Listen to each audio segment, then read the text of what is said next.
এসকেটিভি সংবাদে আপনাদের স্বাগতম। প্রধান সংবাদ নিয়ে আমরা আছি আপনাদের সাথে। সবুজ হোসেনের ভিডিও ফুটেজে থাকছে বিস্তারিত। স্বামীর বন্ধুর পরিচয়ে ডেকে এনে গৃহবধূকে আটকে ধর্ষণের অভিযোগ, কালীগঞ্জে চাঞ্চল্য। ঝিনাইদহের কালীগঞ্জে স্বামীর বন্ধুর পরিচয়ে এক গৃহবধূকে কৌশলে ডেকে এনে আটকে রেখে ধর্ষণের অভিযোগ উঠেছে। এই ঘটনায় থানায় লিখিত অভিযোগ দায়ের করেছেন ভুক্তভোগী তরুণী। অভিযোগ সূত্রে জানা যায়, ঝিনাইদহ সদর উপজেলার কুমড়াবাড়িয়া ইউনিয়নের নগরবাথান গ্রামের বাসিন্দা মিম খাতুনের সঙ্গে প্রায় ৮ মাস আগে ট্রাক হেলপার তুহিন আলীর পারিবারিকভাবে বিয়ে হয়। স্বামী কর্মসূত্রে বাইরে থাকায় তিনি বাবার বাড়িতে অবস্থান করতেন। ভুক্তভোগীর দাবি, এ সময় মোবাইল ফোনে কালীগঞ্জ উপজেলার নিশ্চিন্তপুর এলাকার আবদুল্লাহ হোসেনের সঙ্গে তার পরিচয় হয়। আবদুল্লাহ নিজেকে তার স্বামীর বন্ধু পরিচয় দিয়ে গত ৮ মে সকালে ফোন করে জানায় তার স্বামী কালীগঞ্জে এসেছে এবং তাকে সেখানে যেতে বলে।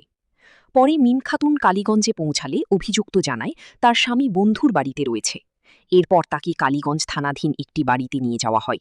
সেখানে আবদুল্লাহ ও তার সহযোগী বিপ্লব তাকে একটি ঘরে আটকে রাখে বলে অভিযোগ করেন তিনি। ভুক্তভোগীর ভাষ্য অনুযায়ী ওই অবস্থায় আবদুল্লাহ জোরপূর্বক তার ইচ্ছার বিরুদ্ধে শারীরিক সম্পর্ক স্থাপন করে। বাধা দিলে তাকে মারধরের হুমকি ও অকথ্য ভাষায় গালিগালাজ করা হয় বলেও অভিযোগে উল্লেখ করা হয়েছে। অভিযোগে আরও বলা হয়, পরদিন ৯ মে সকালে অভিযুক্ত তাকে কালীগঞ্জ বাসস্ট্যান্ডে রেখে পালিয়ে যায়। পরে স্থানীয়দের সহায়তায় তিনি আইনি সহায়তার জন্য থানায় লিখিত অভিযোগ দায়ের করেন। এ বিষয়ে কালীগঞ্জ থানার পক্ষ থেকে জানানো হয়েছে, অভিযোগটি গুরুত্বের সঙ্গে তদন্ত করা হচ্ছে। তদন্ত সাপেক্ষে প্রয়োজনীয় আইনগত ব্যবস্থা গ্রহণ করা হবে। শ্বশুরবাড়ির পথে রওনা দিয়েছি। দিল্লি বাসা থেকে নামলেই মনে করেন জোর দিয়ে আমার তুলে নিয়ে যেয়ে আমার সাথে সারা খারাপ আচরণ করেছে। কে তুলে নিয়েছে? আবদুল্লাহ। আপনার বাসা কোথায়?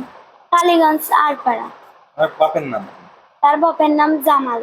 জামাল না, ওর বন্ধু ছিল। বন্ধুর নাম হচ্ছে বিপ্লব। ও মনে করেন জোর দিয়ে আমার নিয়ে গিয়েছে। কোথায় নিয়ে গেছিল আপনাকে? নিয়ে যে জামতলায় নিয়ে গিয়েছিল। জামতলা কি ওখানে কোনো বাসা বাড়ি নাকি? নিজে ওর বিপ্লবের নিজের বাড়ি। কখন নিয়ে যেত তোমাকে?